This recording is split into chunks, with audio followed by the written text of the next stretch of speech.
Good afternoon.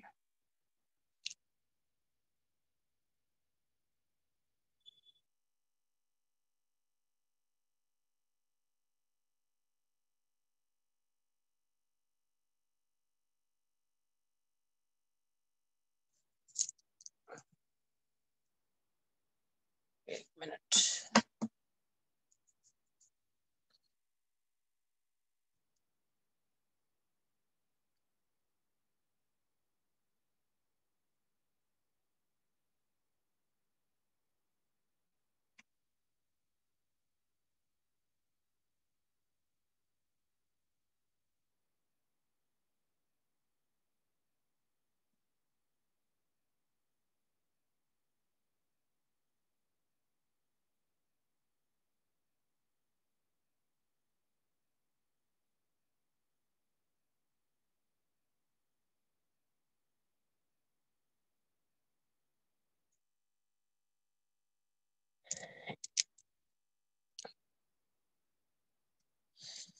Exercise 1, centre of mass, lecture number 12। Exercise 1 में बोलिए, कुछ क्वेश्चन डिस्कस किया था पहले। हाँ पहले नहीं, मुझे 2 डाउट लेक्चर चाहिए, तो आज एक लूंगा, एक फ्राइडे को, है ना। आज तो बोला ही था पहले से। ओके, इन चैप्टर में है क्या कुछ? थोड़ा सा पार्ट बचा हुआ है, थोड़ा सा पार्ट है,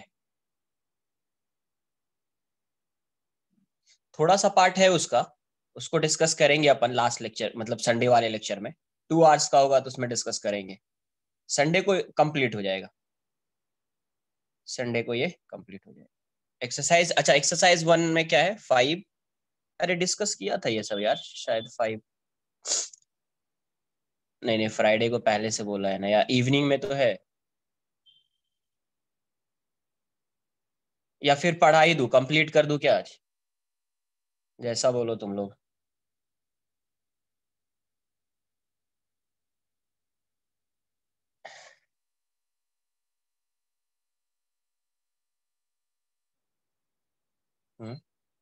ठीक है, आज कंप्लीट कर लेते हैं।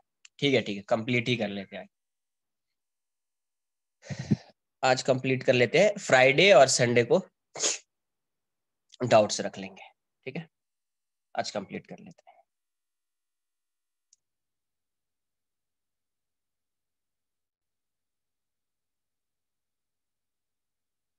नेक्स्ट लिखेंगे वेरिएबल, उस पे और आगे क्वेश्चन होगा। हाँ हाँ, हो जाएगा, हो जाएगा, कंप्लीट हो जाएगा, हो जाएगा, कंप्लीट हो जाएगा। वेरिएबल मास सिस्टम ने एक क्वेश्चन करके वेरिएबल मास सिस्टम पे जाएंगे।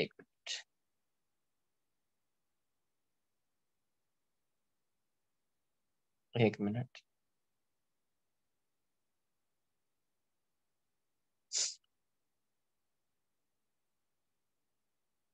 क्वेश्चन करेंगे।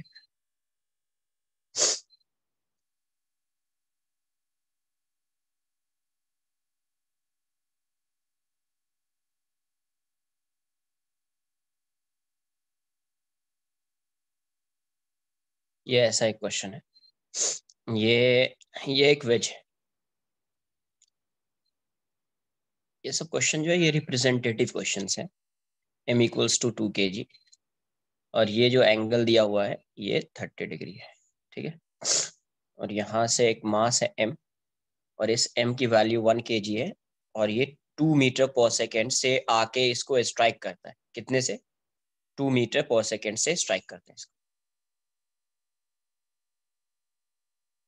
और ये जो सरफेस है ये स्मूथ सरफेस है, स्मूथ सरफेस। और ये जो सरफेस है वो भी स्मूथ है, बॉल भी वैसा ही है।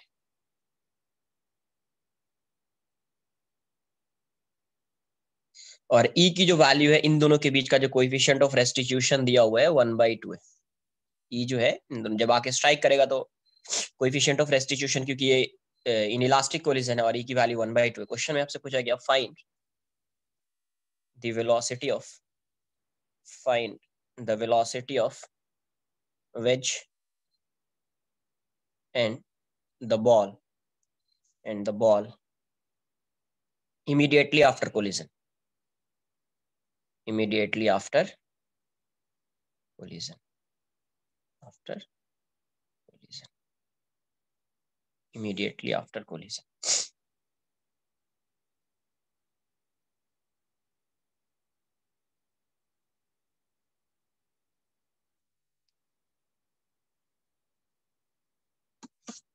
एक बार देखो, ट्राई करो कुछ।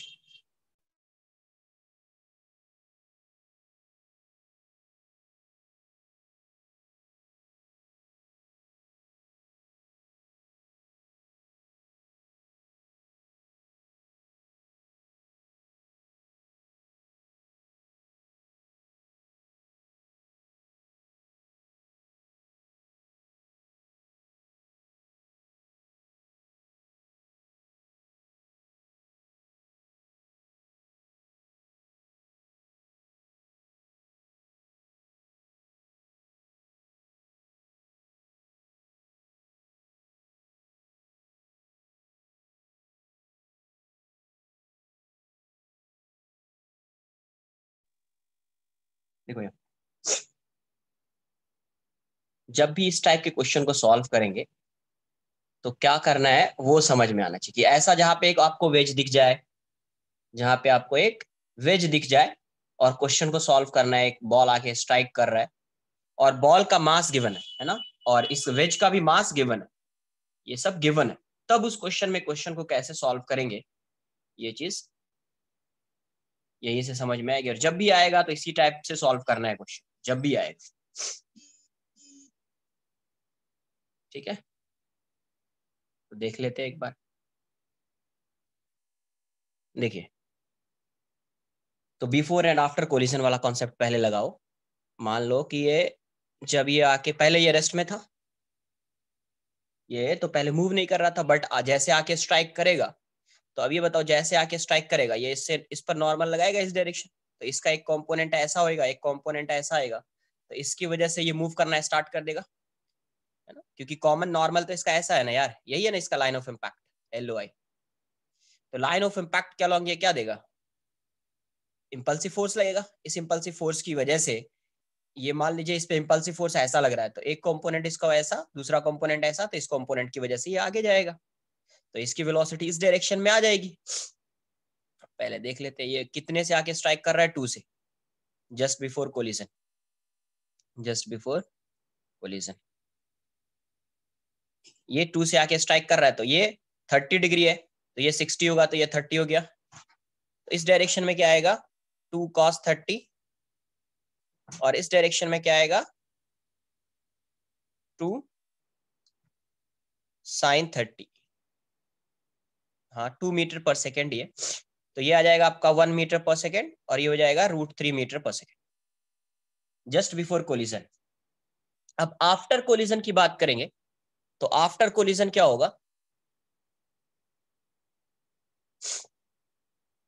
आफ्टर कोलिजन ये किस डायरेक्शन में जाएगा, तो ये तो क्लियर है कि ये वाला जो कंपोनेंट होगा इसका, जैसे यहाँ पे फोर्स लग रहा है, तो इसका ये कंपोनेंट ये वाले को तो नॉर्मल बैलेंस कर लेगा, इसका जो ग्राउंड नॉर्मल लगाएगा, इसको कोई बैलेंस करने वाला है नहीं, तो ये इस डायरेक्शन में जाएगा। तो अज्यूम कर लेते हैं इसकी वेलोसिटी क्या है, तो इसकी वेलोसिटी अज्यूम कर लिया कि सपोज ये V1 से जा रहा है, कितने से जा रहा है, तो V1 से जा रहा है।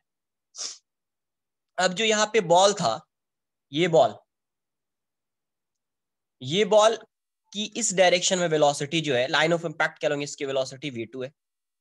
अच्छा, एक टेंजेंशियल वेलोसिटी जो अभी इसकी थी वो 1 मीटर पर सेकेंड है, तो ये वाली वेलोसिटी इसकी कितनी होगी, 1 मीटर पर सेकेंड। क्यों है ये 1 मीटर पर second, since tangential velocity there is no impulsive force along common tangent, है ना, and tangential velocity, yes, tangential velocity remains same।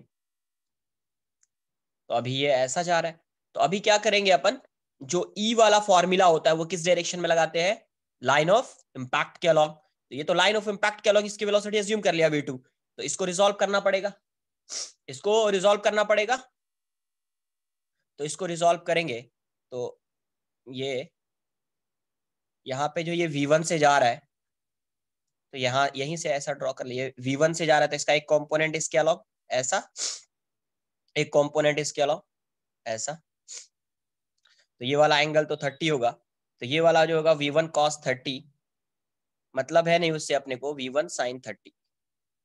Clear है इतना? नोट कर लीजिए।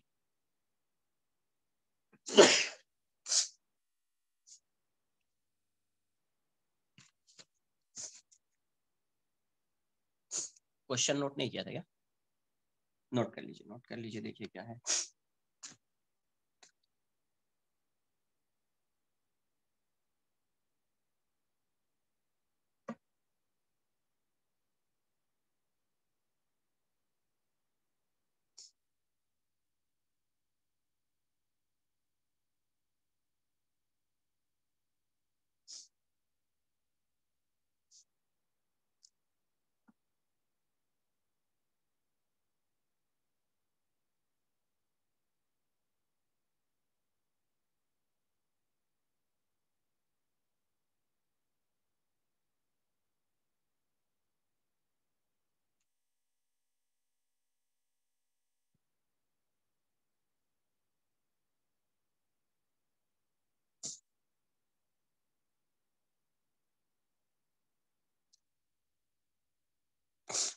ठीक है, ये सरफेस कैसा है? ये वाला जो सरफेस है ये स्मूथ सरफेस है, स्मूथ सरफेस है, तो जो इंपल्सिव नॉर्मल लग रहा होगा उस नॉर्मल की वजह से यहाँ पे कोई फ्रिक्शन एक्ट नहीं करेगा। जब इसके टेंजेंशियल, इसके इस सरफेस के इंक्लाइंड प्लेन के अलोंग कोई फ्रिक्शन नहीं है, मतलब इस लाइन के अलोंग कोई इंपल्सिव फोर्स नहीं है, तो जब इंपल्सिव फोर्स नहीं है तो वहां पे टेंजेंशियल वेलोसिटी रिमेन सेम, है ना? ये सब पॉइंट आपके नोटबुक में होगा, ये सब पॉइंट है, पहले बताया आपको, है ना?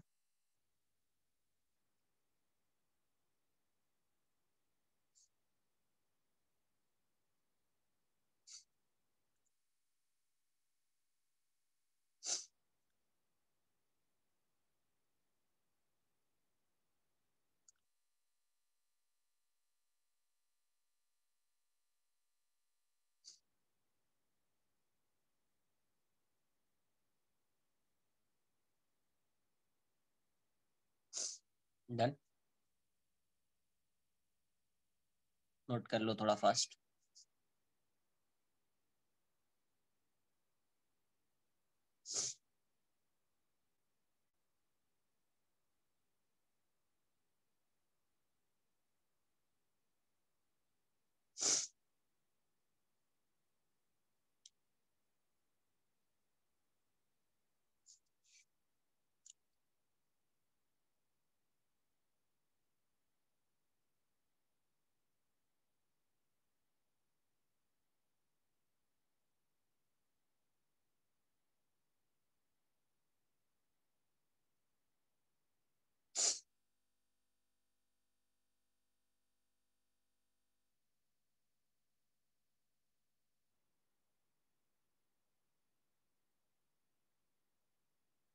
अब देखो दूसरा क्या लगाएंगे अपन, लाइन ऑफ इम्पैक्ट के अलोंग क्या लगा देना है अपने को,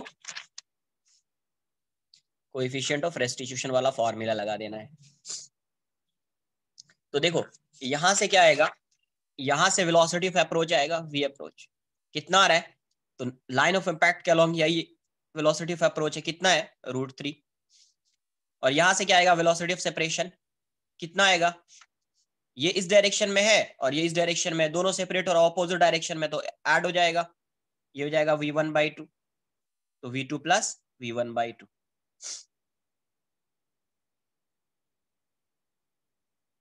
आई बात समझ में, v1 प्लस v2/, तो अभी कोएफिशिएंट ऑफ रेस्टिट्यूशन क्या आ जाएगा ना, E equals to velocity of separation along line of impact upon velocity of approach along line of impact, और E की वैल्यू 1/2, ये कितना आ रहा है, तो ये आ रहा है आपका v2 प्लस v1/2 और ये आ रहा है √3, तो यहाँ से ये वैल्यू कितनी आ जाएगी, √3/2 equals to 2v2 plus v1, 2 से 2 जाएगा, तो यहाँ से v1 plus 2v2 equals to √3, equation 1 आ गया यहाँ से।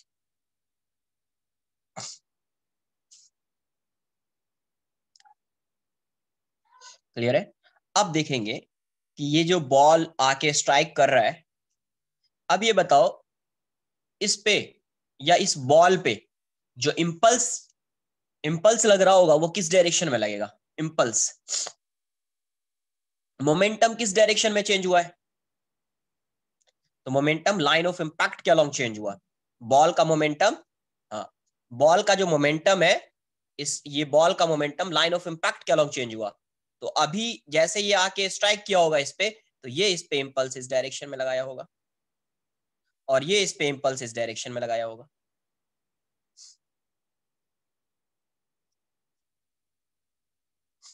है ना? अब ये वाला एंगल, ये ऐसा था, ये एंगल 30 है तो ये 30 हो जाएगा, ये 60, तो ये वाला एंगल 30 हो जाएगा, तो ये जाएगा आपका, ये ऐसा हो जाएगा 30। मतलब मेरे बोलने का मतलब ये है कि ये अगर आप इसको रिजॉल्व करोगे, क्योंकि इसकी वेलोसिटी इस डायरेक्शन में थी, तो ये वाला एंगल जो है ये 30 होगा तो ये 60 हो जाएगा। तो इस डायरेक्शन में कितना जाएगा? जे कॉस 60, तो इस डायरेक्शन में आ जाएगा ये j/2।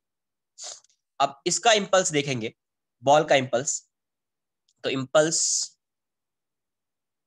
की बात कर रहे हैं तो जे बॉल, इस पे जो इम्पल्स लग रहा है ये क्या हो जाएगा अभी इस डायरेक्शन में? तो ये इम्पल्स का जो डायरेक्शन ये है, तो चेंज इन मोमेंटम भी देखेंगे तो इसी डायरेक्शन में देखना पड़ेगा।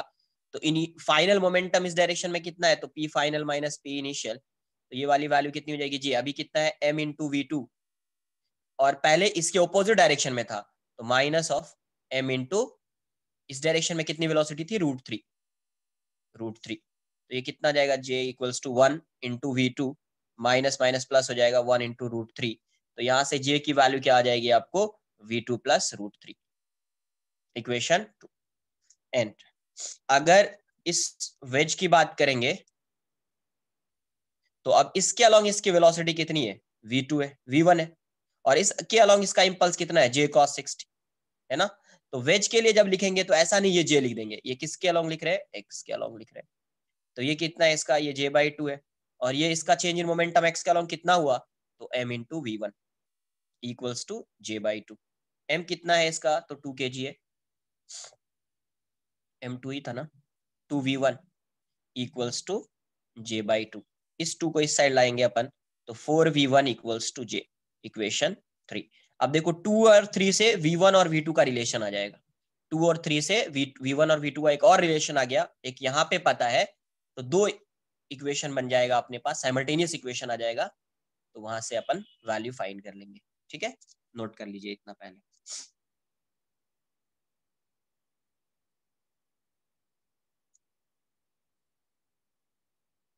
वेलोसिटी ऑफ सेपरेशन फाइंड कर लिया यहाँ तक, कोएफिशिएंट ऑफ रेस्टिट्यूशन फाइंड कर लिया, फॉर्मूला लगा दिया जो गिवन है उसके अकॉर्डिंग यहाँ तक आ गया। अब क्या है?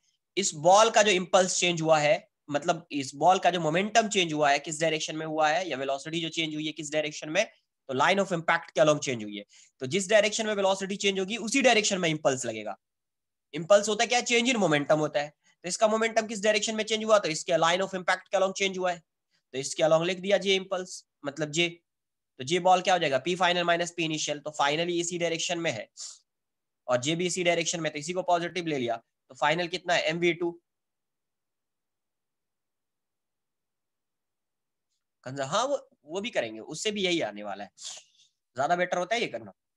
उससे भी वही आएगा जो तुम बोल रहे हो, कंजर्वेशन ऑफ लीनियर मोमेंटम बताया तो है, कंजर्वेशन ऑफ लीनियर दोनों से सॉल्व करके बताया था ना एक दो क्वेश्चन, इससे भी आता है उससे भी आता है। V1 कितना आ रहा है? 1/√3, करेक्ट। V1, हाँ V1 1/√3, V2 भी उतना ही आ रहा है, सही है सही है सही है सही है। तो यहाँ से इम्पल्स फाइंड कर लिया और यहाँ से फाइंड कर लिया, डन। अब इन दोनों से क्या आ जाएगा? फ्रॉम 2 and 3, हाँ गिवन है वो सब गिवन। m1 इसका मास गिवन है, इसका मास गिवन है।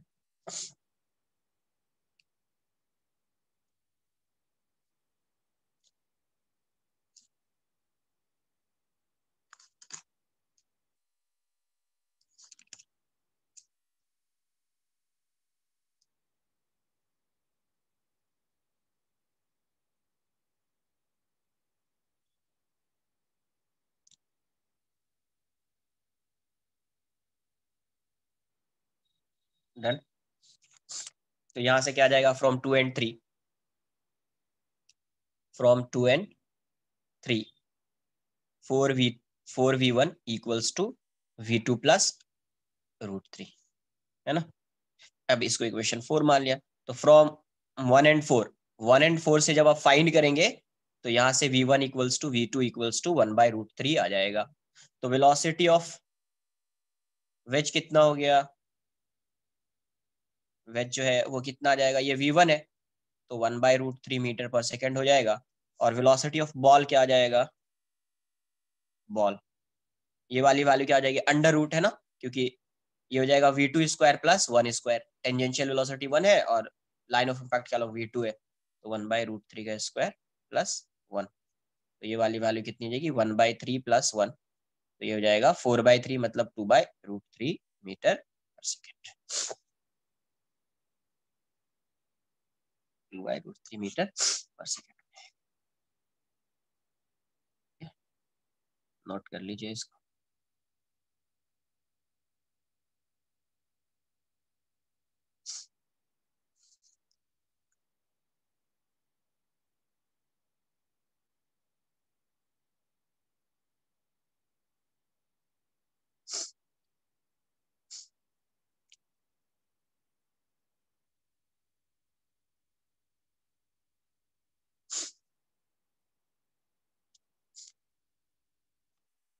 क्वेश्चन और भी है बट पहले वो वाला पार्ट बता देता हूँ, ठीक है, उसको डिस्कस कर लेते, लास्ट के 2 लेक्चर में डिस्कशन करेंगे तो फिर करेंगे अपन।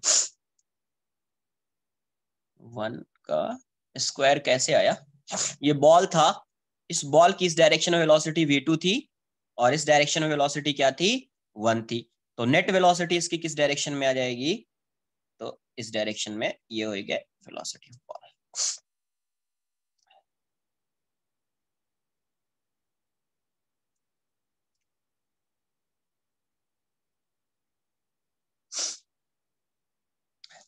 नेक्स्ट लिखेंगे variable, variable mass system, variable mass system, system of variable mass, variable mass system.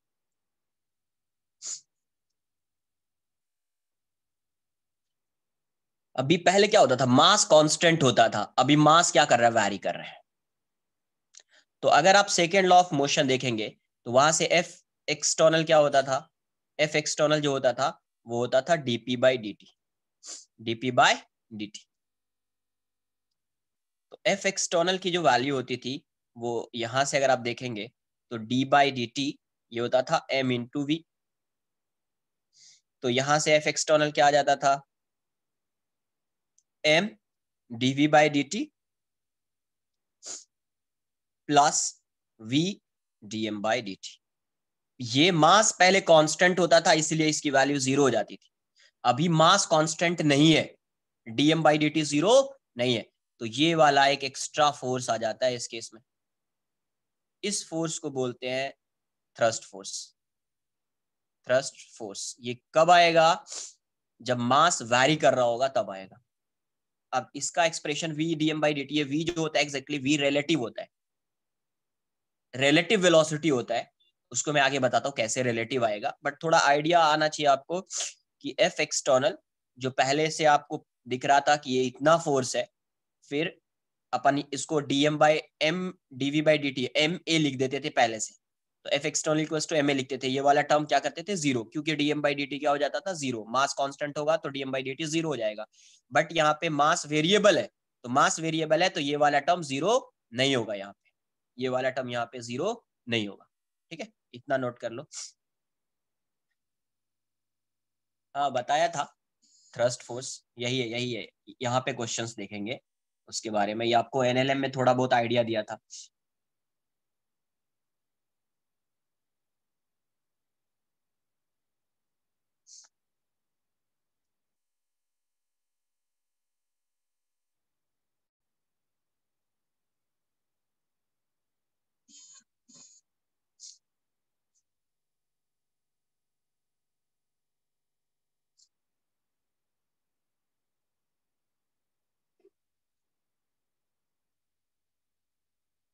Done.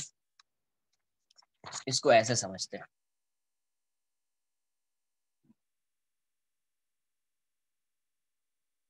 इसको ऐसे समझते हैं कि कैसे आया होगा ये फॉर्मूला, कैसे बनाएंगे वी रिलेटिव। मैं तो बोल देता हूँ वी रिलेटिव। जैसे ये मास एम है और ये जा रहा है वी वेलोसिटी से, कितने से, वी से। अब एक मास है डीएम, ये मास जो है ये डीएम मास है, और ये इस डायरेक्शन में जा रहा है यू वेलोसिटी से, कितने से, यू से। मान लीजिए कि ये दोनों कंबाइन हो गया, तो अभी इसका मास क्या हो जाएगा, एम प्लस डीएम हो जाएगा। अब मास इंक्रीज हो गया है तो वेलोसिटी भी स्लाइटली चेंज होगा इसका, इसकी वेलोसिटी स्लाइटली चेंज होगी, तो मैं मान लेता हूँ V plus DV, V plus DV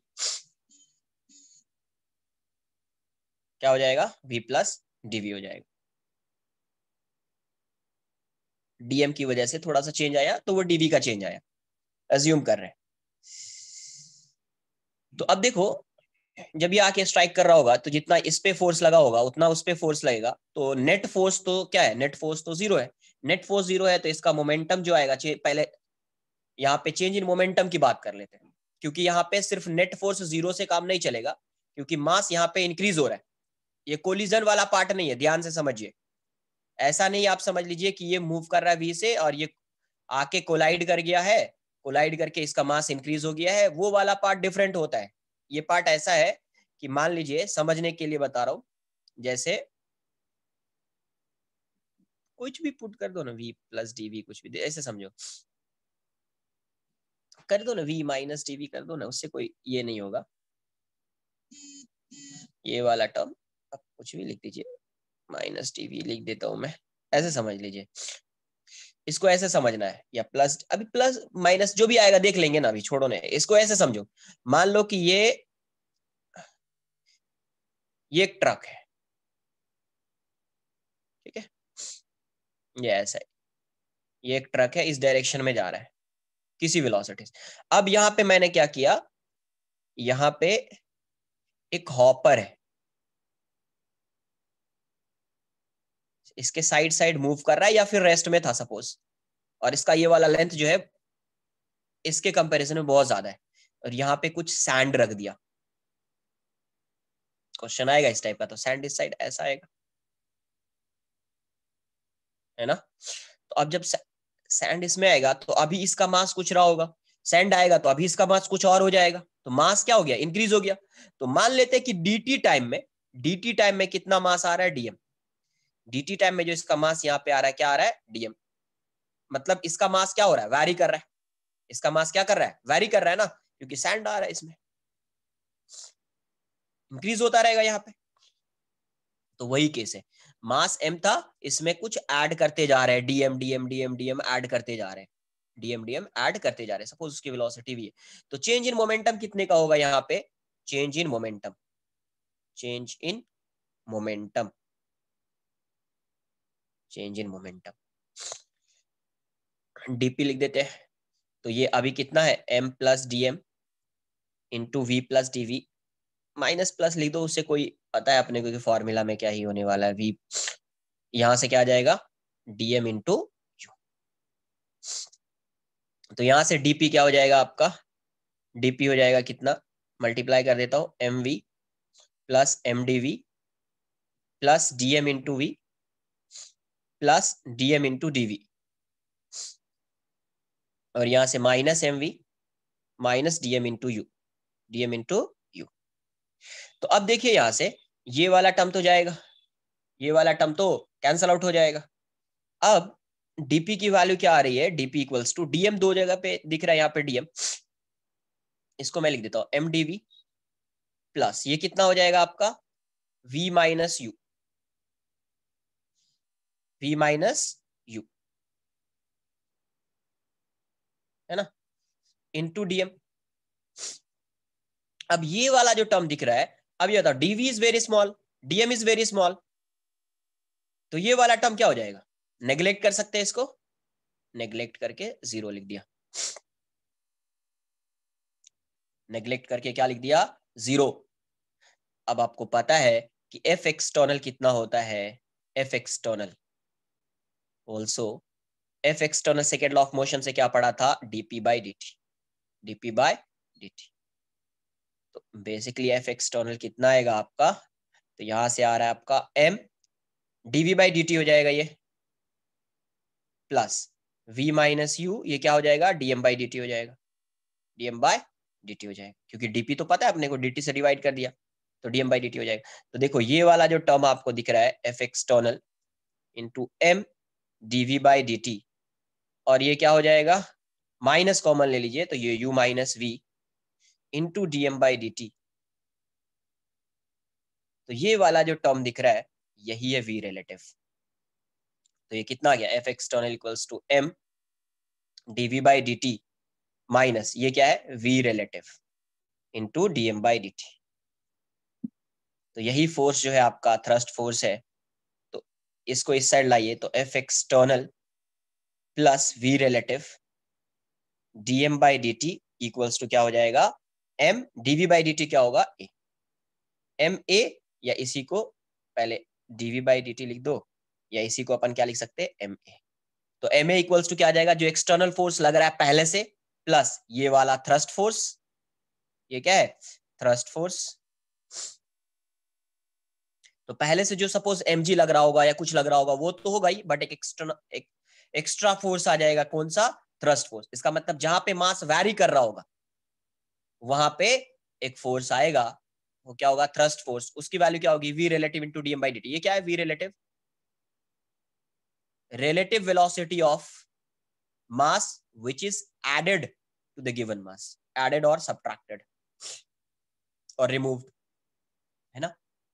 तो अभी इसको अभी आगे डिस्कस करूंगा, बट आपको समझ में आया कि v रिलेटिव कैसे आया, ये बताने के लिए ये सब किया था। एक बार नोट कर लीजिए, ये सब याद रहे कि नहीं रहे, बस ये आगे वाला याद होना चाहिए कि थ्रस्ट फोर्स ये होगा, और ma की वैल्यू क्या होगी, जो एक्सटर्नल फोर्स होगा, और thrust force plus vector sign लिख रहे हैं। अगर एक ही डायरेक्शन में होगा तो दोनों वेक्टर को हटा के ऐड कर देंगे, ऑपोजिट डायरेक्शन में होगा तो माइनस कर देंगे। नोट करो इसको।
एक बार पहले नोट कर लो, समझाता हूँ।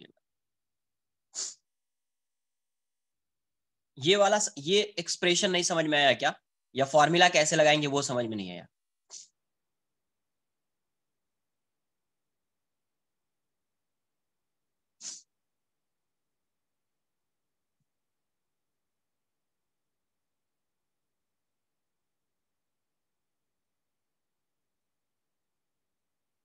ये चेंज इन मोमेंटम इसका नहीं है, ये अलग है, ये अलग पार्ट है ना?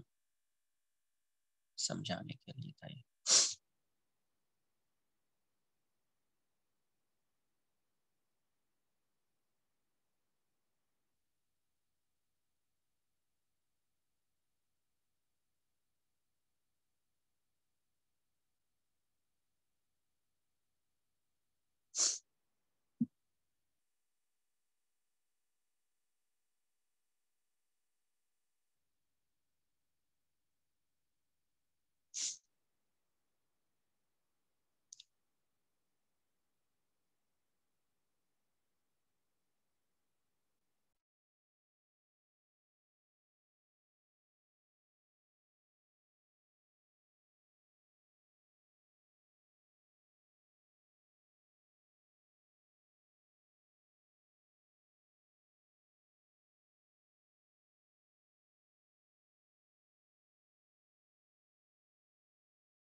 अरे ये समझ में आया कि एफ एक्सटर्नल होता है DP by D.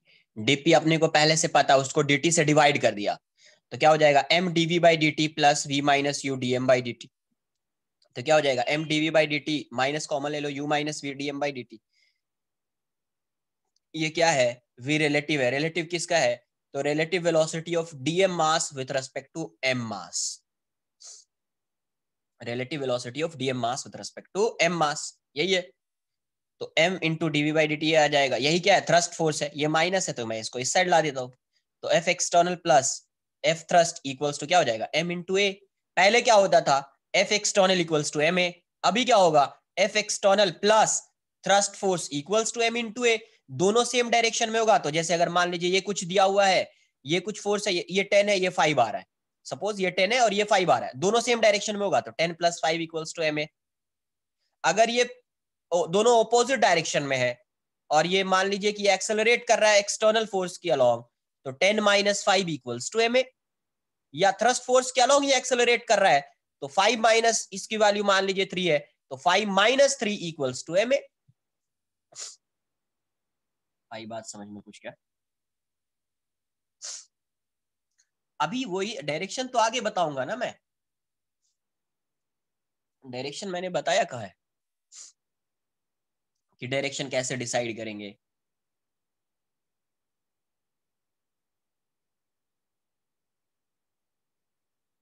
Done.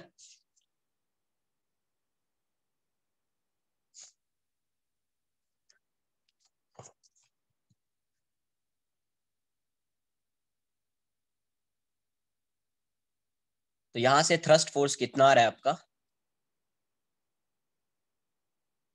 F T H.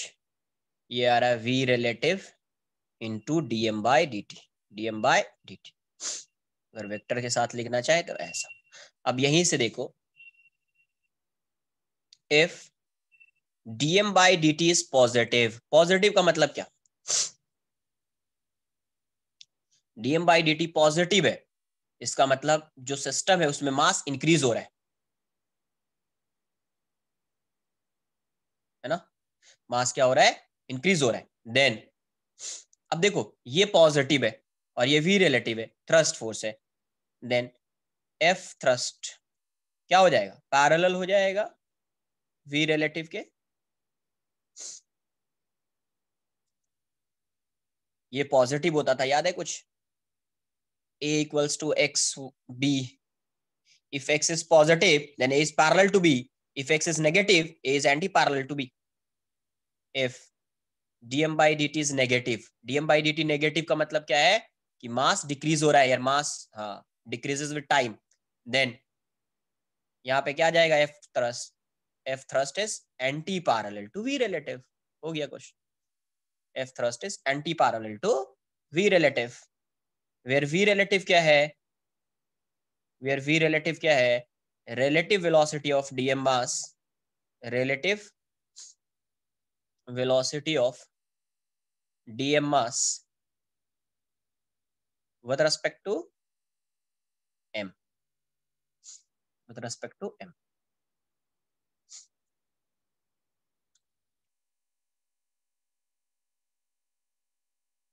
with respect to m note कर लीजिए।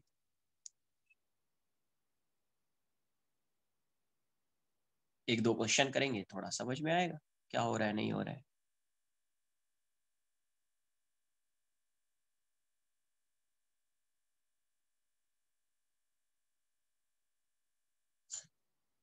एफ थ्रस्ट कितना है, v relative into DM by D T, है ना। If D M by D T is positive, मतलब यहाँ पे मास क्या हो रहा है, मास इंक्रीजेस विद टाइम, मतलब ऐड कर रहे हैं mass. Then F thrust would be parallel to v relative. If dm by dt is negative, मतलब यहाँ पे मास क्या हो रहा है, mass decreases with respect to time, then f thrust is anti parallel to v relative. Negative हो जाएगा तो ये नेगेटिव आ गया, मतलब ये दोनों एंटी पैरेलल हो जाएंगे। वेयर v रिलेटिव क्या है यहाँ पे, relative velocity of dm mass with respect to m, respect to m।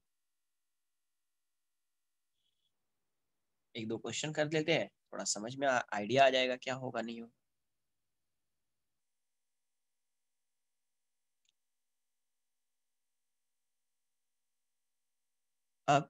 मान लीजिए ये एक कार्ट है,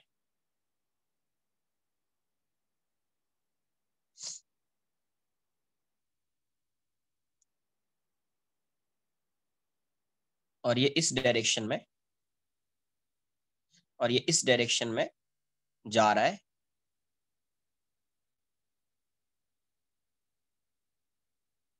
ये इस डायरेक्शन में जा रहा है, कांस्टेंट फोर्स है, इनिशियल वेलोसिटी इसकी 0 है, इनिशियल वेलोसिटी जो है ये 0 है, इनिशियल वेलोसिटी 0, और इसका मास जो है ये गिवन है m0, मास क्या है m0।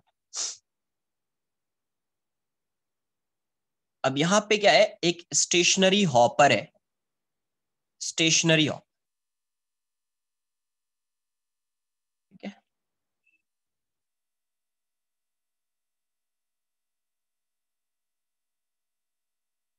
इसमें ये स्टेशनरी है और इसका लेंथ बहुत ज्यादा होगा, stationery hopper,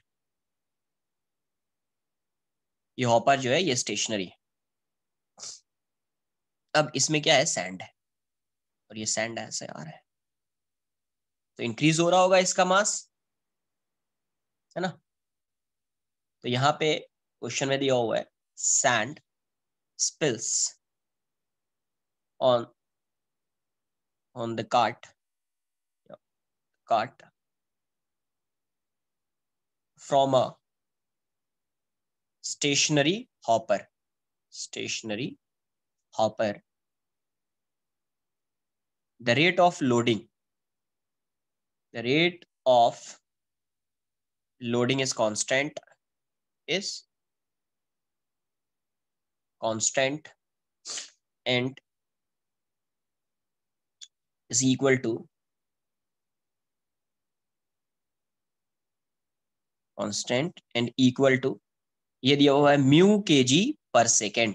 mu K G per second मतलब क्या गिवन है, ये the rate of loading of, the rate of loading is constant and equal to mu K G per second, ये क्या गिवन है, D M by D T, rate of loading, ये K G per second मतलब M by T, तो D M by D T given है। Find the time dependence, time dependence,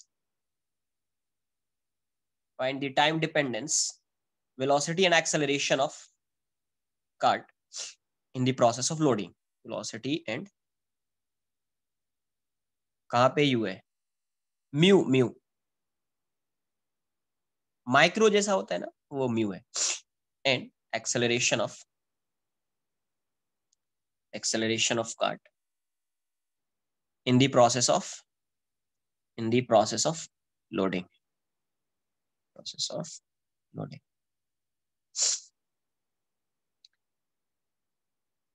All surfaces are frictionless.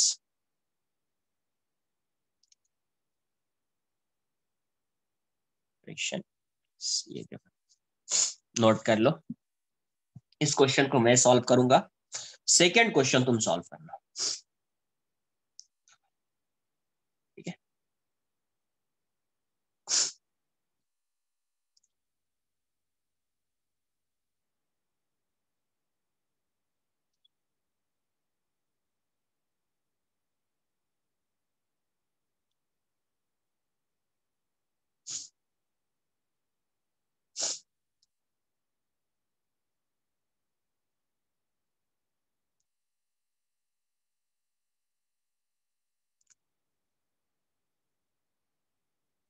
F Q है, ये constant force है, ये F क्या है, कांस्टेंट फोर्स।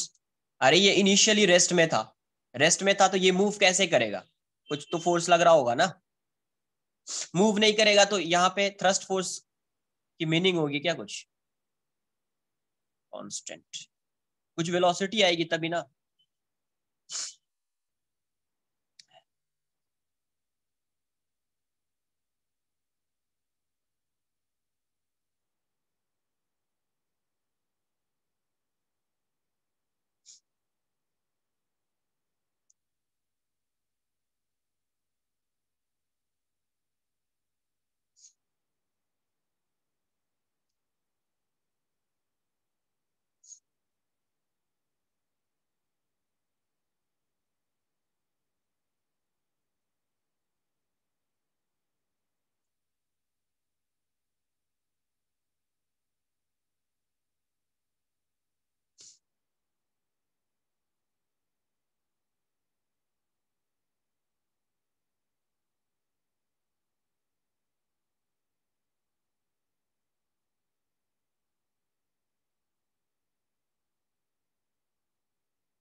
डन। इस क्वेश्चन को मुझे सॉल्व करने दो, सेकंड वाला तुम सॉल्व।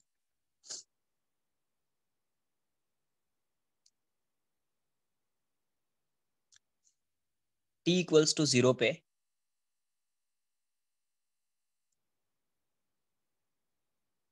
इस कार्ट का जो मास है ये m0 है, और t इक्वल्स टू t पे इसका जो मास होगा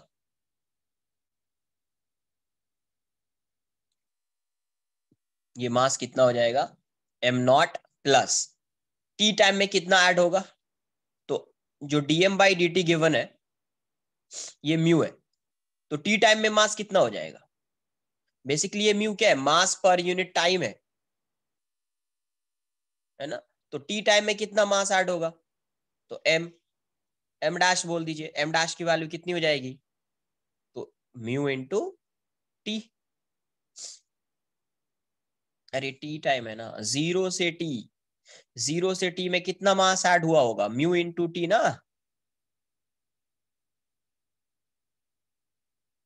डीएम ऐसा है, इसको इस साइड लाओ ना, नहीं समझ में आ रहा है तो डीएम है, ये म्यू dt कर दो, इंटीग्रेट कर दो, बट क्यों करना है समझ में आया। तो अभी इसका मास कितना हो जाएगा, m0 प्लस म्यू टी। अब पहले मुझे ये बताओ, ये जो ये तो रेस्ट में था, इसकी ज्यादा हाइट नहीं है, ऐसा नहीं कि ये बहुत ज्यादा हाइट होगा तो वी वेलोसिटी से आके स्ट्राइक करेगा, वो सब नहीं देखना है अपने को।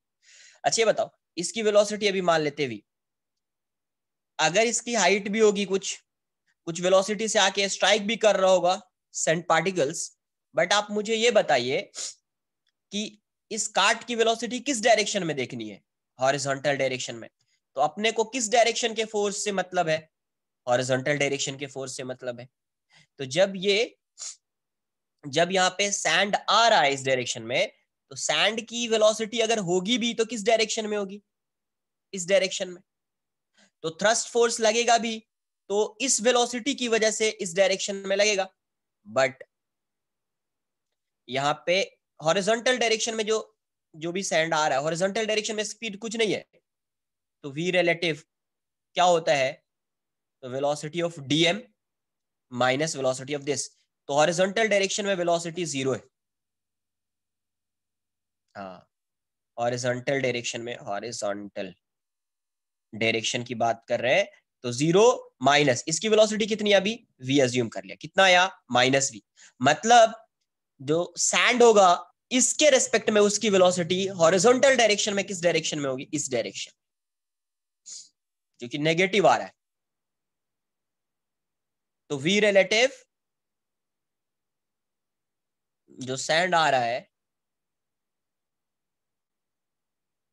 क्या v0 म्यू टी, अरे ये बताओ dm/dt कितना है, म्यू है, तो dm क्या लिख सकते हैं, म्यू dt, म्यू कांस्टेंट है, t इक्वल्स टू 0 पे कुछ ऐड नहीं किया, t इक्वल्स टू t में मान लेते मास m ऐड हो चुका है, तो m इक्वल्स टू क्या हो जाएगा, म्यू टी हो जाएगा, m डैश मान लेते हैं, तो t टाइम में कितना मास ऐड हुआ होगा, म्यू इंटू टी, तो m0 प्लस म्यू टी। तो मतलब इसके रेस्पेक्ट में ये सैंड किस डायरेक्शन में जा रहा होगा, इस डायरेक्शन में। अब इस डायरेक्शन में जा रहा है, अब dm/dt जो है ये क्या है, यहाँ पे पॉजिटिव है, hence f thrust is parallel to v relative, होगा या नहीं होगा, f thrust parallel to v relative हो जाएगा, क्योंकि इसके काट के रेस्पेक्ट में रिलेटिव वेलोसिटी -v है, मतलब ये सैंड जो है इसके रेस्पेक्ट में इस डायरेक्शन में आ रहा है, और यहाँ पे मास ऐड हो रहा है, मतलब ये जो थ्रस्ट फोर्स लग रहा होगा वो इसी डायरेक्शन में लगेगा, और इस पे ऑलरेडी इस डायरेक्शन में फोर्स लग रहा है, इसकी वेलोसिटी इस डायरेक्शन में भी है। अब एफ थ्रस्ट की वैल्यू क्या होगी, तो वैल्यू हो जाएगी v रिलेटिव v, ऐसा नहीं कि माइनस लिख देंगे, माइनस साइन सिर्फ डायरेक्शन बता रहा है, तो v relative into dm/dt, v relative v है और ये म्यू है, तो v म्यू हो जाएगा थ्रस्ट फोर्स। तो अभी इस पे अगर नेट फोर्स फाइंड करोगे तो पहले एक्सटर्नल फोर्स ये है, दूसरा फोर्स एक्स्ट्रा ये आ गया है, तो आप क्या लिखोगे, now M DV by D T या एम ए, डायरेक्टली दो एक ही डायरेक्शन में, तो M DV by D T equals to F minus F thrust, होगा या नहीं होगा? एफ इस डायरेक्शन में है, थ्रस्ट फोर्स उसके ऑपोजिट डायरेक्शन में है, इसकी वेलोसिटी इस डायरेक्शन में है, तो क्या लिखोगे, M DV by D T equals to F external minus thrust force हो जाएगा यहाँ पे, साइन मत लगाइए, अरे हाँ या ना, क्योंकि ऑपोजिट डायरेक्शन में है, अगर सेम डायरेक्शन में होता तो प्लस आ जाता, तो यहां से आप क्या लिख सकते हैं, ये वाली वैल्यू कितनी हो जाएगी, अभी m की वैल्यू कितनी है, तो ये है m naught plus mu T, अभी इस m की वैल्यू कितनी है, m naught plus mu T, dv by D T equals to f minus mu V, f minus f thrust कितना आया, म्यू वी।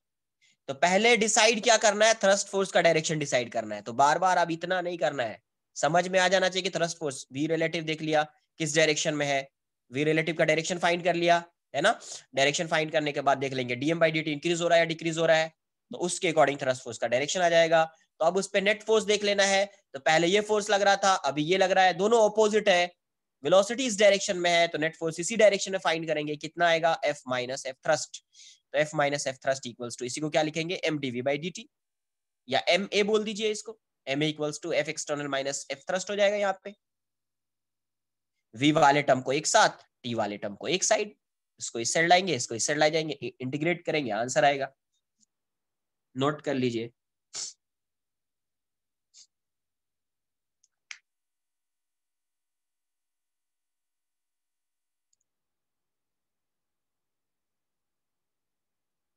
v रिलेटिव किस डायरेक्शन में, ये आया समझ में, ये बताओ पहले, v रिलेटिव आया समझ में कि माइनस v हो रहा है, हॉरिजॉन्टल डायरेक्शन में देख रहे हैं, माइनस v का मतलब रिलेटिव वेलोसिटी इस डायरेक्शन में है, किस डायरेक्शन में है, इस डायरेक्शन में, किसकी रिलेटिव वेलोसिटी, डीएम मास की, and DM by D T क्या है, पॉजिटिव है, क्यों, क्योंकि मास ऐड कर रहे हैं, तो डीएम बाई डी टी जब पॉजिटिव होता है तो थ्रस्ट फोर्स वी रिलेटिव के पैरेलल हो जाता है, तो वी रिलेटिव अगर इस डायरेक्शन में है तो थ्रस्ट फोर्स भी इसी डायरेक्शन में होगा,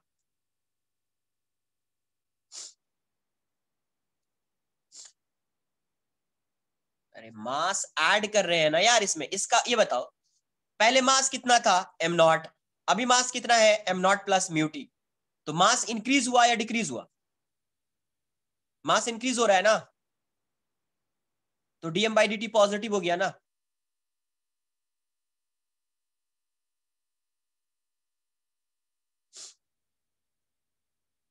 तो जहां पे मास को ऐड करेंगे वहां पे पॉजिटिव, जहां पे मास डिक्रीज होगा वहां पे नेगेटिव,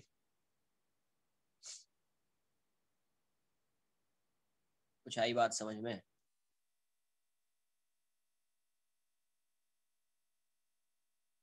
क्या, अरे यार इस पे पहले फोर्स कितना लग रहा था, इस पे फोर्स एफ लग रहा है इस डायरेक्शन में, थ्रस्ट फोर्स इस डायरेक्शन में आया, तो इस पे नेट फोर्स इस डायरेक्शन में देख रहे हैं, क्यों, क्योंकि वेलोसिटी इस डायरेक्शन में इसकी, तो एक्सेलरेट इस डायरेक्शन में कर रहा होगा तभी वेलोसिटी आई है, क्योंकि पहले रेस्ट में था, अभी कुछ वेलोसिटी आ गई, मतलब एक्सेलरेट इस डायरेक्शन में कर रहा होगा वो, तो एक्सेलरेट इस डायरेक्शन में कर रहा होगा, तो एम ए को क्या लिखेंगे, यही है ना एम ए यार, ये क्या है, एम ए, तो एम ए को आप क्या लिखोगे, एफ माइनस एफ थ्रस्ट, वही लिख दिया है, थ्रस्ट एफ थ्रस्ट की वैल्यू क्या है, म्यू इंटू वी,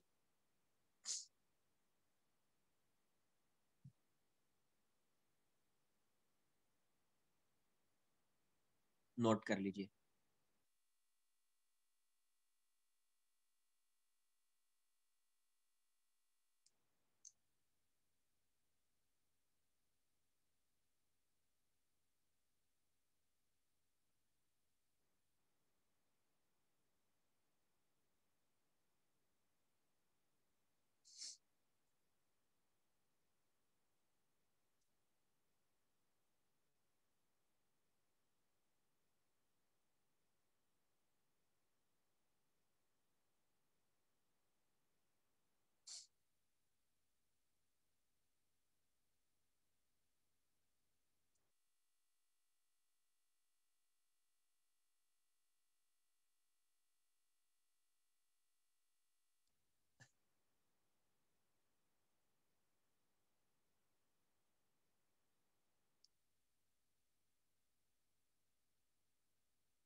नोट कर लिया इसको।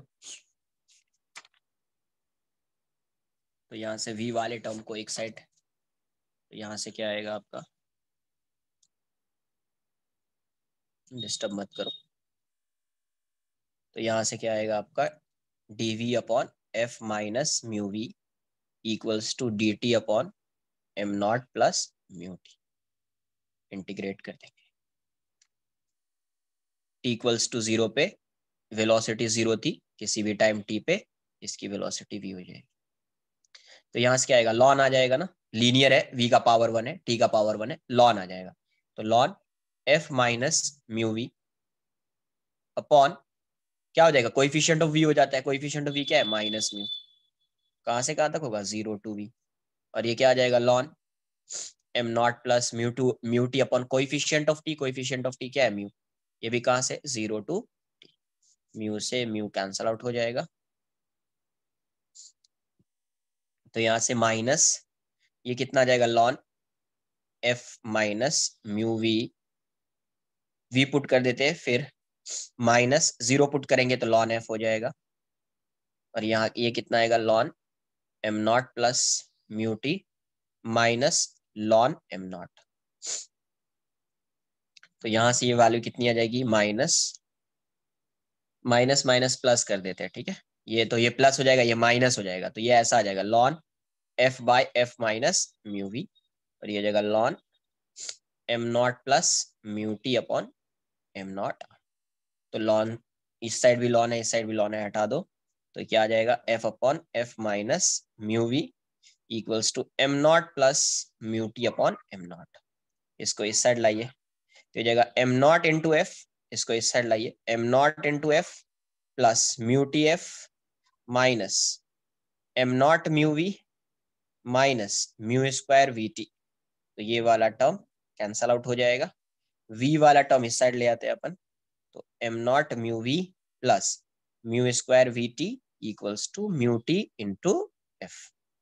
तो म्यू कॉमन ले लेते, तो एक म्यू कैंसल आउट हो जाएगा, तो यहाँ से v कॉमन ले लीजिए, M naught plus mu T equals to F T.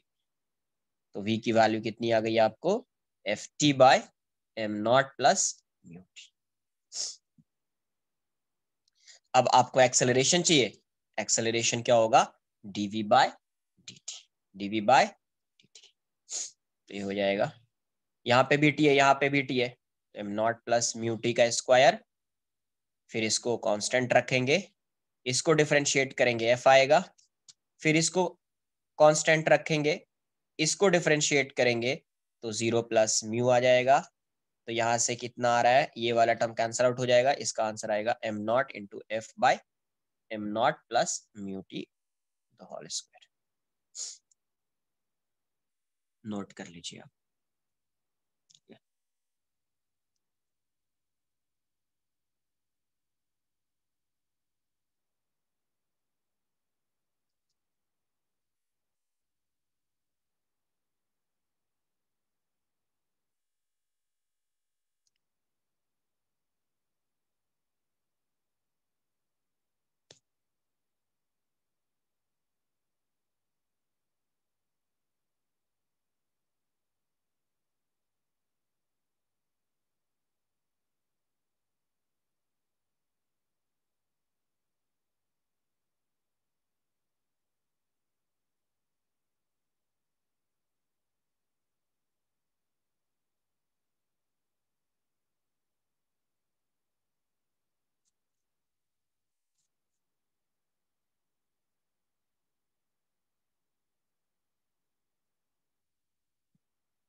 यही तो है,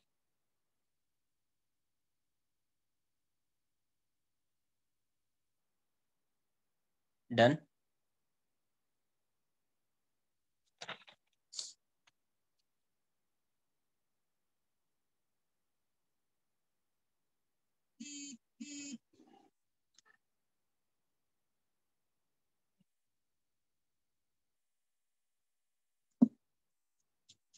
कौन सा लास्ट पार्ट, ये वाला एक्सेलरेशन का, ये किसका लास्ट पार्ट,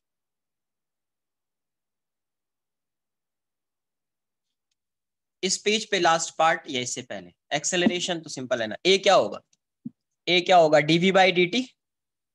ए क्या होता है, DV by D T, V ये है, तो ये क्या, यहाँ पे भी टाइम है, यहाँ पे भी टाइम है, दोनों जगह है, न्यूमिनेटर डिनोमिनेटर में है, तो ये तो u बाई वी का फॉर्म हो गया ना, तो v square into v into d u by d x minus u into d v by d x, ये वाला फॉर्मूला लगा दिया, v square v d u by d x minus u d v by d x, इसका square हो गया, इसको constant, v को constant रख देंगे, डिनोमिनेटर वाले को कांस्टेंट रखेंगे, इसको डिफरेंशिएट कर देंगे, फिर इसको कांस्टेंट रखेंगे, इसको डिफरेंशिएट कर देंगे।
Next question,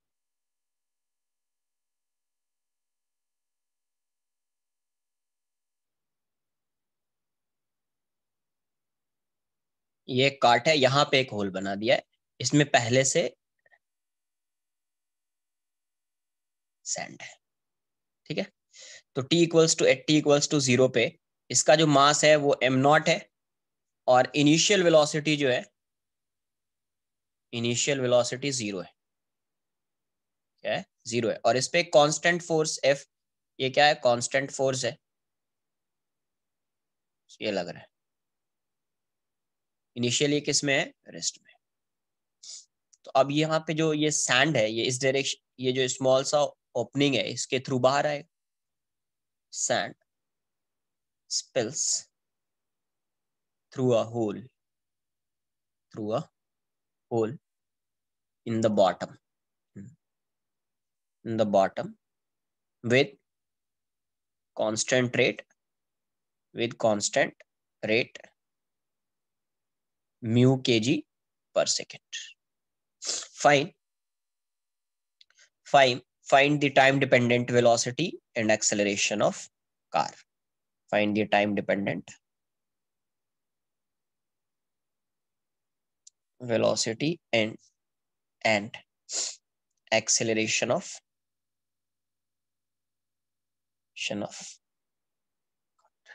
find the time dependent velocity and acceleration of car.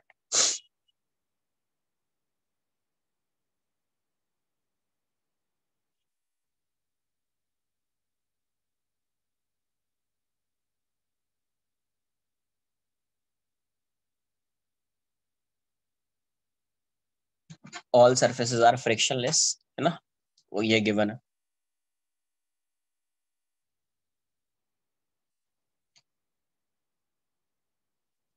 सबसे पहले थ्रस्ट फोर्स लगेगा, अगर लग रहा है या नहीं लग रहा है वो डिसाइड करना है कि थ्रस्ट फोर्स होगा या नहीं होगा, तो थ्रस्ट फोर्स को डिसाइड करने के लिए वी रिलेटिव देखना पड़ेगा, है ना।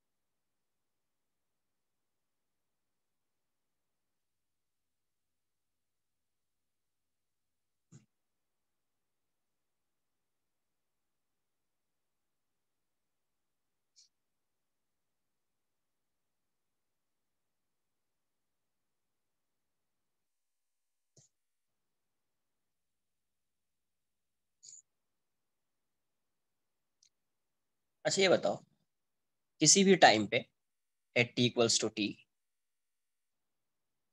किसी भी टाइम पे इसकी वेलोसिटी अज्यूम कर लेते v,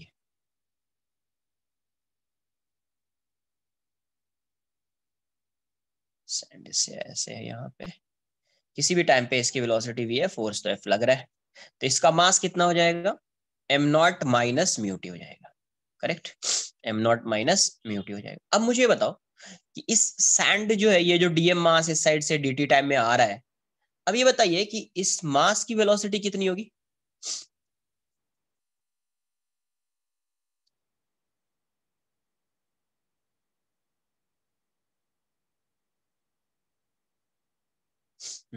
इसकी वेलोसिटी कितनी होगी, नहीं, आपको बताया क्या है कि व्हेन अ पार्टिकल या when a particle is dropped from a moving body, याद है, यहां से ड्रॉप हो रहा है ना ये, हाँ, when a particle is dropped from a moving body it acquires the velocity of moving body, मतलब ये सैंड, अभी इसकी वेलोसिटी भी v है, तो इस सैंड की वेलोसिटी भी इस डायरेक्शन में क्या रही होगी, v रही होगी, तो v रिलेटिव जब फाइंड करोगे आप, तो v रिलेटिव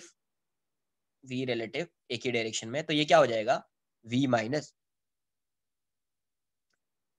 इसकी वेलोसिटी भी v है, सैंड की वेलोसिटी भी v है, और ये भी v है, तो v माइनस v जीरो हो जाएगा। अगर रिलेटिव वेलोसिटी जीरो हो गई, हेंस थ्रस्ट फोर्स क्या हो जाएगा, क्या होता है, v relative into D M by D t, अब यही जीरो हो गया तो पूरा टर्म क्या हो जाएगा, जीरो हो जाएगा, मतलब यहाँ पे कोई थ्रस्ट फोर्स एक्ट नहीं कर रहा है, तो यहाँ पे आप क्या लिखोगे, now m A equals to, एक ही फोर्स लग रहा है, एफ लिख दोगे, तो यही क्या है, m DV by D T equals to f, यही एक्सटर्नल फोर्स है, वरना एफ एक्सटर्नल प्लस माइनस, कभी प्लस तो कभी माइनस आ सकता था, थ्रस्ट, बस थ्रस्ट फोर्स तो जीरो है, और एम की वैल्यू क्या है, m naught minus mu T into DV by D T equals to F, तो डीवी को एक साइड रख लेते हैं, तो डीवी और ये f d t upon mu naught mu t, t equals to zero पे इसकी वेलोसिटी जीरो है, किसी भी टाइम पे इसकी वेलोसिटी v है, किसी भी टाइम पे इसकी वेलोसिटी क्या है, v, नोट कर लीजिए।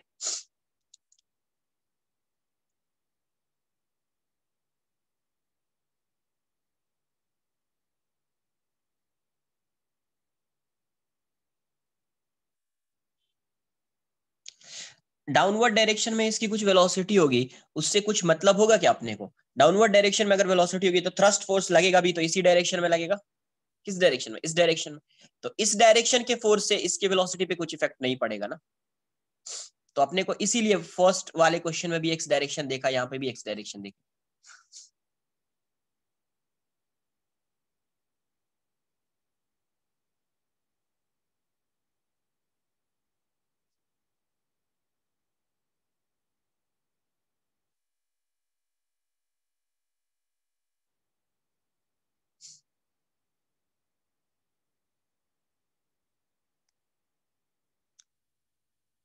तो यहाँ से ये वैल्यू कितनी आ जाएगी,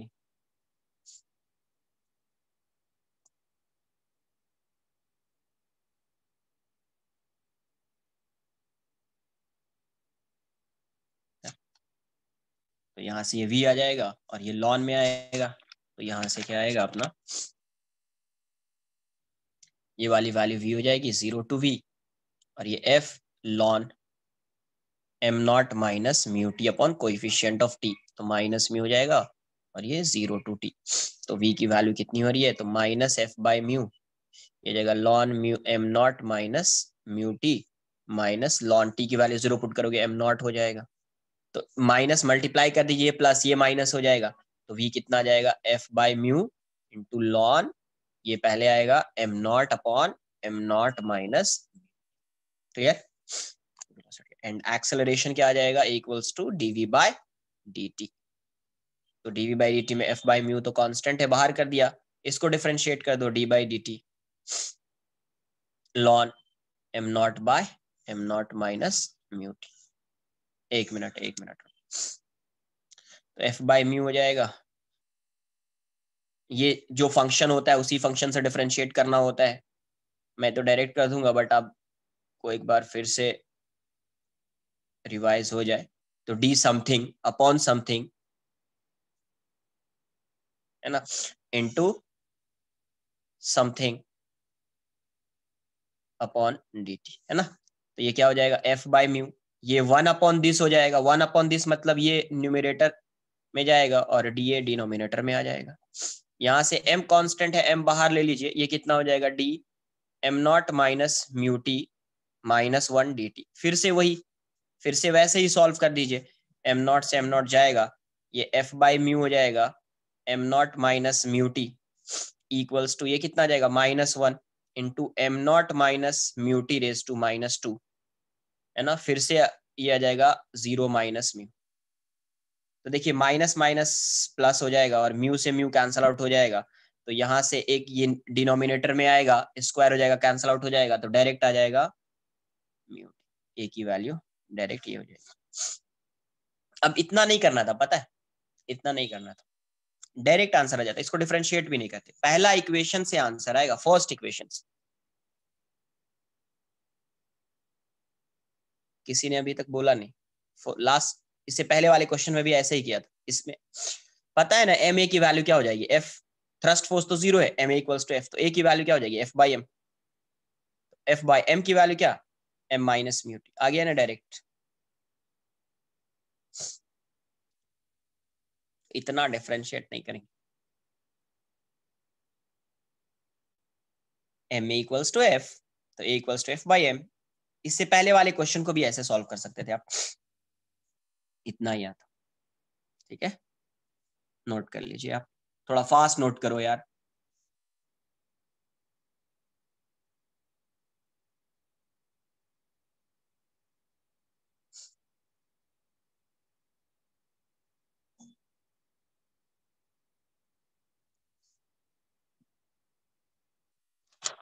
लास्ट पेज ये है, लास्ट पेज का लास्ट पार्ट ये है।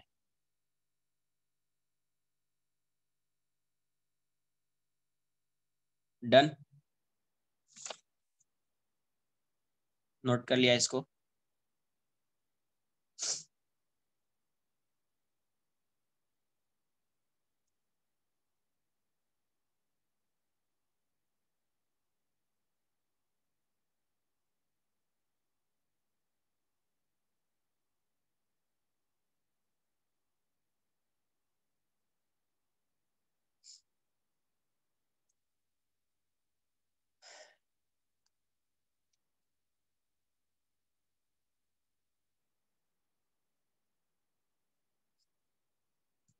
डन ना,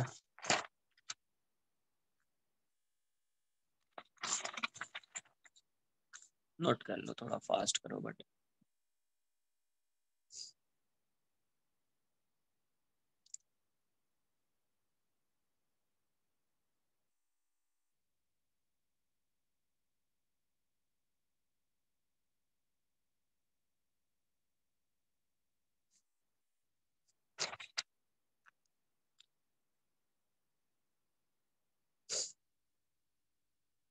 ऐसे एक स्टार लगा के लिखना। देखो ये टेबल है, ऐसा ही सरफेस है मान लो, और यहाँ पे चेन है,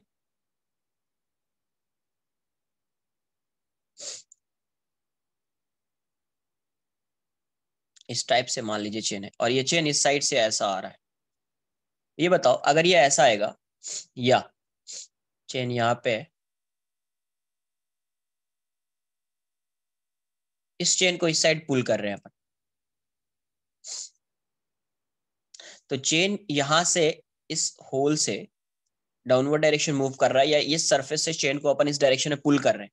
तो आप ये बताइए क्या इस केस में या इस केस में, दोनों केस में इसका मास डिक्रीज हो रहा है क्या, यहाँ पे इस केस में डिक्रीज हो रहा है और इस केस में भी डिक्रीज हो रहा है। या कोई केस ऐसा हो सकता था, ये चेन ऐसा है, इस डायरेक्शन में आ रहा है, तो यहाँ पे ऐसा बन जा रहा है, ऐसा जा रहा है। तो इस केस में अगर ये इस डायरेक्शन में आ रहा है तो यहाँ पे मास इंक्रीज होगा, तो तीनों केस में थ्रस्ट फोर्स लगेगा। वर्टिकल डायरेक्शन में, क्योंकि वेलोसिटी इसकी ऐसी है, तो ये वर्टिकल डायरेक्शन में तीनों केस में क्या लगेगा, थ्रस्ट फोर्स लगेगा। अब अज्यूम कर लेते हैं कि लैम्डा जो है, सपोज ये मास पर यूनिट लेंथ है, मास पर यूनिट लेंथ, तो आप थ्रस्ट फोर्स को क्या लिखोगे, एफ थ्रस्ट क्या हो जाएगा, वी रिलेटिव। अब ये मान लीजिए कि सपोज ये वी से आ रहा है, ये वी से आ रहा है, ये वी से जा रहा है, तो ये तीनों केस में वी रिलेटिव की वैल्यू वी हो जाएगी, क्योंकि ये जो है जिसके रेस्पेक्ट में बात कर रहे हैं, इस पे जो मास डिक्रीज हो रहा है, ये मूव नहीं कर रहा है, ये भी मूव नहीं कर रहा है, ये भी मूव नहीं कर रहा है, तो वी रिलेटिव की वैल्यू तीनों केस में क्या हो जाएगी, वी हो जाएगी। तो v relative into DM by D t, तो वी रिलेटिव को वी लिख दिया, डीएम बाई डी टी। तो मान लेते हैं एक्स पार्ट है ये सब, ये एक्स है, ये एक्स है, ये एक्स है, एक्स पार्ट के लिए कर रहे हैं सॉल्व, तो एक्स पार्ट के लिए सॉल्व करें, ये एक्स पार्ट आ चुका है, ये एक्स है, ये एक्स पार्ट जा चुका है, और ये एक्स पार्ट आगे जा चुका है, तो एक्स के लिए सॉल्व करेंगे तो इस पार्ट का, इस पार्ट का और इस पार्ट का मास कितना रहा होगा, तो लैम्डा इंटू एक्स। तो लैम्डा कांस्टेंट है, बाहर रख दिया, dx बाई dt क्या हो जाएगा, v हो जाएगा, तो v लैम्डा v, मतलब बेसिकली एफ थ्रस्ट इस केस में क्या आ जाएगा, लैम्डा वी स्क्वायर हो जाएगा। एफ थ्रस्ट कितना हो जाएगा, लैम्डा वी स्क्वायर हो जाएगा। हाँ, वाई डायरेक्शन में, क्योंकि वाई डायरेक्शन में ही थ्रस्ट फोर्स, एक्स डायरेक्शन में तो कोई थ्रस्ट फोर्स लगेगा ही नहीं, क्योंकि एक्स डायरेक्शन में कोई वेलोसिटी नहीं है अलोंग वाई। वो देख लेना, आपको किस डायरेक्शन में फाइंड करना, वो समझ में आ जाएगा क्वेश्चन को रीड करके, तो बार बार ये एक्स वाई नहीं लिखना है, आपको खुद से समझ में आ जाएगा किस डायरेक्शन में फोर्स फाइंड करना है, उसी डायरेक्शन में लेंगे अपन। ठीक है, नोट कर लीजिए इसको, एक दो क्वेश्चन करते हैं इस पे, थोड़ा फास्ट करना, ठीक है। 10 मिनट्स है, 10 मिनट्स में हो जाएगा जितना पढ़ाना है मुझे, बट थोड़ा फास्ट नोट करोगे, दो क्वेश्चन है वो भी थोड़ा फास्ट करोगे तो आ जाएगा।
A uniform chain of mass m and length l hangs on a thread and touches the surface of a table by its lower end. Lower end. Find find the force. Find the force exerted by the table.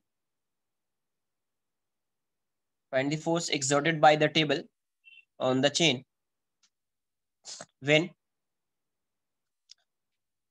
half of its length has fallen on the table.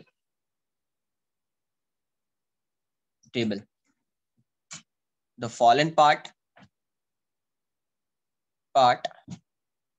does not form heap. Does not form heap. heap का मतलब ये है कि ऐसा आ रहा है ना, तो एक जगह पे ही वो यहीं पे नहीं रहेगा, ये ऐसा जाएगा, आने के बाद ये ऐसा जाएगा, ठीक है। यहाँ पे आ जाएगा तो फिर इसका डिस्टेंस डिक्रीज होता जाएगा, तो वो वाला कॉन्सेप्ट यूज हो जाएगा फिर। तो अभी क्या है, अभी सपोज इसका ये जो लेंथ गिवन है ये L है और ये मास M है, तो ये डाउनवर्ड डायरेक्शन में ऐसा आ रहा है, यहाँ पे थ्रेड है, थ्रेड के लॉन्ग आ रहा है चेन, फिर ये ऐसा जाएगा। तो जब हाफ पार्ट आ जाएगा तब बताना है कि ये जो ये टेबल है, ये टेबल इस पे कितना फोर्स लगा रहा है, नोट कर लीजिए।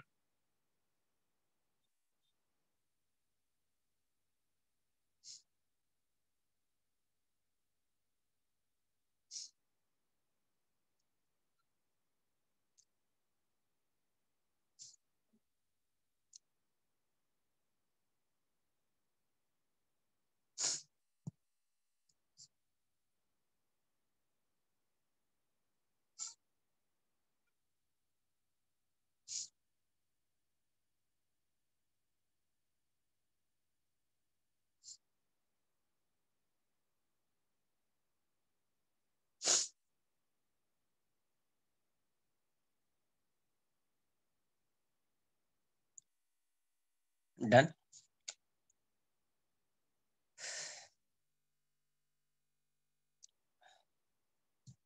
तो यहां से कितना आ रहा है आंसर, तो देखो पहले ऐसा था, अभी इसका हाफ पार्ट आ चुका है, ये L है, अभी इतना है, ये वाला पार्ट कितना है, x मान लेते, x पार्ट, x की वैल्यू यहाँ पे L/2 है, x पार्ट आ चुका है, तो इस पॉइंट की वेलोसिटी, ये जो पॉइंट रहा होगा, ये कितना डिस्टेंस ट्रैवल किया होगा, तो x ट्रैवल किया, तो इसकी वेलोसिटी कितनी रही होगी, √2gx। तो इस वाले सरफेस में मास इंक्रीज हो रहा है या डिक्रीज हो रहा है, तो मास इंक्रीज हो रहा है, dm/dt क्या है, इंक्रीजिंग है, हेंस F थ्रस्ट क्या हो जाएगा, parallel to V relative, and F thrust की वैल्यू क्या होती है, तो λv², तो लैम्डा क्या है, मास पर यूनिट लेंथ, V² कितना हो जाएगा 2gx, ये हो जाएगा m/l इंटू 2g, x की वैल्यू कितनी है L/2, L से L जाएगा, 2 से 2 जाएगा, क्या हो जाएगा mg। तो अब यहाँ पे जो फोर्स लग रहा होगा, यहाँ पे जो फोर्स लग रहा होगा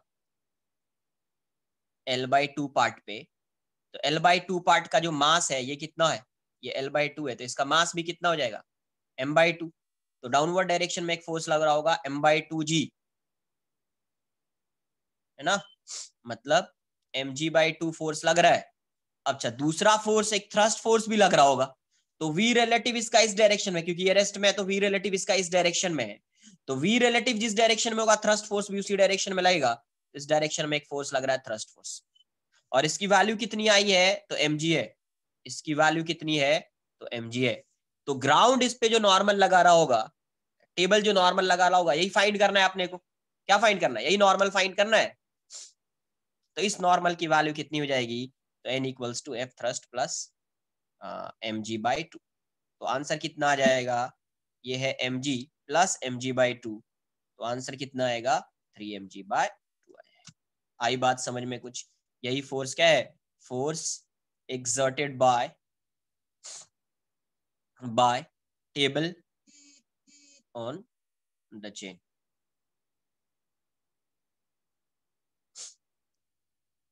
नोट कर लीजिए, थोड़ा फास्ट नोट कीजिए, है ना। एक क्वेश्चन और देता हूँ सिंपल सा, और एक कॉन्सेप्ट है 2 मिनट का, हो जाएगा बस, खत्म हो जाएगा।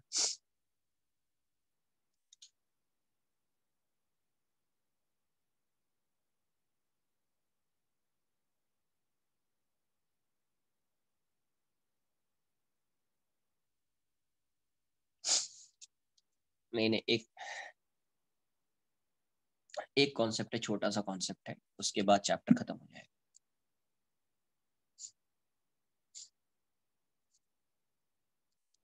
डन, छोटा सा कॉन्सेप्ट है, वो बता देता हूँ, क्वेश्चन इसी टाइप से रिलेटेड है, तो वो आपको बुकलेट में मिल जाएगा।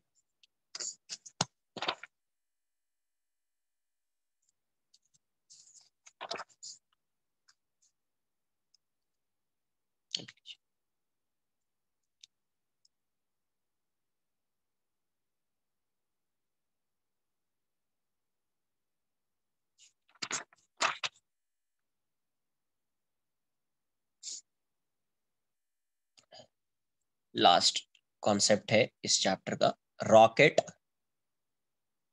प्रोपल्शन।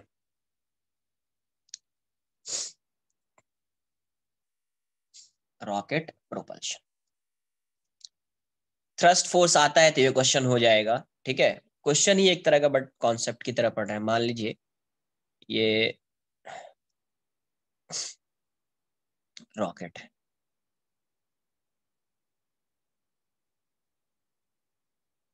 अभी इसका मास जो है at t equals to 0, let से वेलोसिटी इसकी u है, t इक्वल्स टू 0 पे इसकी वेलोसिटी u है, और इसका जो मास है,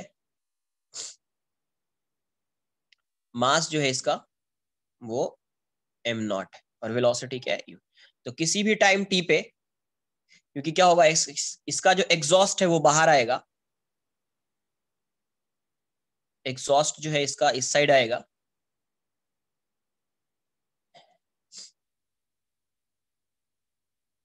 एग्जॉस्ट है, तो इसकी वेलोसिटी, रिलेटिव वेलोसिटी अज्यूम कर लेते हैं, relative velocity v relative v r है, ठीक है। इस इंस्टेंट पे इसकी वेलोसिटी इस डायरेक्शन में कितनी है, तो v हो गई है, and dm by dt given है, dm by dt is mu, तो अभी इसका मास कितना होगा m, m की वैल्यू क्या हो जाएगी, m0 minus mu T, m0 minus mu. अब ये बताइए कि यहाँ पे अगर मुझे जो यहाँ पे फोर्स का इक्वेशन लिखना होगा तो कैसे लिखेंगे, तो इस पे इसका एफबीडी अगर आप बनाओगे तो इस पे एक इस डायरेक्शन में फोर्स लगेगा, क्या, mg। अब यहाँ पे dm बाई dt क्या है, नेगेटिव है, क्यों नेगेटिव है, मास डिक्रीज हो रहा है, मास क्या हो रहा है, here mass is decreasing, exhaust बाहर आ रहा है तो मास डिक्रीज होगा, तो जब मास डिक्रीज होगा तो dm बाई dt नेगेटिव हो जाएगा, hence f thrust is anti parallel to v relative. तो एग्जॉस्ट जब बाहर आएगा तो ये इस पे ऑपोजिट डायरेक्शन में फोर्स लगाएगा, तो इस पे थ्रस्ट फोर्स इस डायरेक्शन में लग रहा है, थ्रस्ट फोर्स इस डायरेक्शन में लग रहा है, जिसकी वजह से इसकी वेलोसिटी इस साइड इंक्रीज हो रही है, जिसकी वजह से इसकी वेलोसिटी इस साइड इंक्रीज हो रही है। तो अभी ये इस डायरेक्शन में जा रहा है, इस पे इस डायरेक्शन में थ्रस्ट फोर्स लग रहा है और इस डायरेक्शन में mg लग रहा है। तो अगर मुझे लिखना होगा नाउ, तो अपन ये ऐसे लिखेंगे, ma equals to f thrust minus mg, यहाँ पे ये इक्वेशन आएगा, ma equals to f thrust minus mg, mg ये ma है। तो a को आप क्या लिखेंगे, ऐसे ही a लिख दीजिए सिर्फ एक ही डायरेक्शन में, तो a इक्वल्स टू कितना हो जाएगा, f thrust by m minus g हो जाएगा, और इसकी वैल्यू कितनी हो जाएगी, dv by dt, f thrust की वैल्यू कितनी हो जाएगी, तो v relative v r into dm by dt upon m minus ये वाली वैल्यू कितनी हो जाएगी, ये तो ऐसे ही है जी, t को इस साइड लाते हैं अपन, तो dv की वैल्यू क्या हो जाएगी, v r by m into D m, ये dt आएगा तो dt से dt चला जाएगा, g dt, g dt, इसको इंटीग्रेट कर देते हैं, है ना, तो इसको इंटीग्रेट करेंगे, v रिलेटिव कांस्टेंट दिया हुआ है dm by m g dt, 0 पे इसका मास m0 था, वेलोसिटी u थी, t टाइम पे इसका मास m हो गया, इसकी वेलोसिटी v हो गई, तो ये कितना हो जाएगा, v minus u equals to v relative, ये आ जाएगा लॉन, ये क्या आ जाएगा ln m by m naught, direct लिख देता हूँ चलेगा ना, m by m naught minus g t. तो यहाँ से एक वेलोसिटी ऐसा आ गया, ऐसे बॉक्स के अंदर रख दो, बट लर्न करने की जरूरत नहीं है, आपको पता है कि फोर्स का इक्वेशन कैसे लिखते हैं, आपको पता है कि फोर्स का इक्वेशन कैसे लिखेंगे, ठीक है, बस ये चीज समझ में आनी चाहिए, क्लियर है, नोट कर लीजिए इसको, ये लास्ट पार्ट है, ये लास्ट पार्ट है इस चैप्टर का। नेक्स्ट लेक्चर में एक्सरसाइज 1, 2, 3 ट्राई करेंगे डिस्कस करने के लिए, 3 तक कंप्लीट करने के, ठीक है, क्योंकि फोर्थ में कुछ अच्छे क्वेश्चन है, टाइम लगेगा, तो उसको थोड़ा अच्छे से सॉल्व करेंगे, और वो एक्सरसाइज 4 के कुछ क्वेश्चन जो है आप अपने नोटबुक में नोट कर लीजिएगा, मैं बताऊंगा, अभी नहीं, जब एक बार डिस्कशन हो जाएगा तब,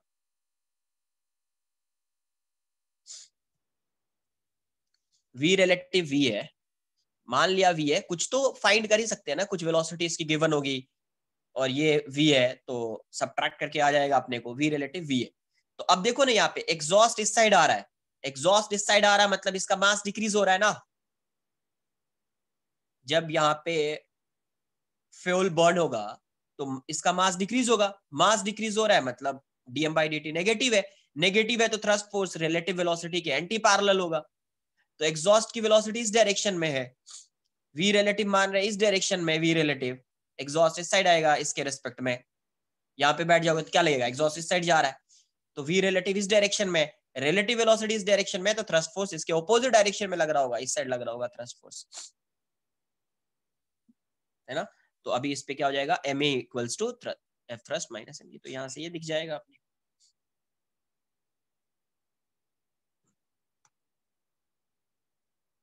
अब आपका जो होमवर्क रहेगा एक्सरसाइज 1 2 3 4 5 3 4 5 तो खुद से सॉल्व करना है, नहीं आ रहा है पूछिए बट फिर भी ट्राई कीजिए। बट नेक्स्ट लेक्चर में 1 का कुछ डिस्कशन हो चुका है, उससे आगे कंटिन्यू करेंगे, सेकेंड और थर्ड भी डिस्कस करेंगे, ठीक है। फ्राइडे 6:30, फ्राइडे 6:30 नेक्स्ट लेक्चर में उतना, फिर संडे को पूरा, संडे को एक्सरसाइज 4।